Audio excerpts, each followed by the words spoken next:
கள்ளச்சாராயமும் திமுகவினுடைய அடிமட்ட தலைவர்களும் பின்னி பிணைந்திருக்கின்றார். கொஞ்ச நேரத்துக்கு முன்னாடி காவல்துறை ஒரு வீட்டை சோதனை பண்ணாங்க. திமுகவினுடைய ஸ்டிக்கர் இருக்கு, அந்த வீட்டுல கள்ளச்சாராய பாக்கெட் இருக்கு. இது முதல் முறை அல்ல.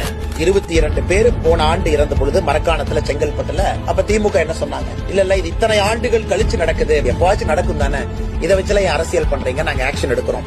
அப்பவே நாங்க ஜிஞ்சி மஸ்தான் அவர்களுக்கும் மருவூர் ராஜா அவர்களுக்கும் இருக்கக்கூடிய தொடர்பை பத்தி எல்லாம் நம்ம பேச ஆரம்பிச்சு அதன் பிறகு மருவூர் ராஜாவின் மீது குண்டாக் போட்டதெல்லாம் நமக்கு தெரியும். தனது கட்சிக்காரர்கள் விற்கும் கள்ளச்சாராயத்தை தடுக்காமல் 40க்கும் மேற்பட்டோரை காவு வாங்கிய பிறகும் மதுவிலக்கு ஆயத்தீர்வை அமைச்சரோ முதல்வரோ பாதிக்கப்பட்டவர்களை நேரில் சென்று சந்தித்து ஆறுதல் கூறாமல் விளையாட்டுத்துறை அமைச்சரான தனது மகனை அனுப்பி அரசியல் ஆதாயத்தை தேட முயன்றுள்ளார். திராவிட அரசின் நீரோ மன்னர் ஸ்டாலின் வாரிசுகள் வளம் கொழிக்க வறியவர்கள் உயிரோடு விளையாடும் இந்த திறனற்ற திமுக ஆட்சிக்கு